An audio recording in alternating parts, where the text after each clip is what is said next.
Happy Taco Tuesday, everyone. Tacos, the universal love language of food. Am I right? I hope you all had an amazing New Year celebration. Now, let me take you on a tasty journey down memory lane. When I was a kid, I often bugged my mom with the classic, "Mom, I'm hungry." And you know what she would say? "There's the kitchen." At that time, I felt like the unluckiest child. But little did I know, I was getting the best culinary education ever. Thanks, Mom. You're the real MVP. Now let's get cooking. We're talking about prime steak tacos here. Folks, first, tenderize it until it practically begs for mercy. Then we dive into the secret weapon of Mexican cuisine, Pico de Gallo. Chop chop.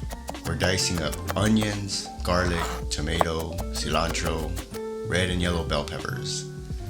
Sprinkle some garlic and onion salt, and don't forget the zesty lemons, at least 4 of them. For that extra kick, toss in some diced red chili. Mix it all up until your Pico de Gallo is ready to party.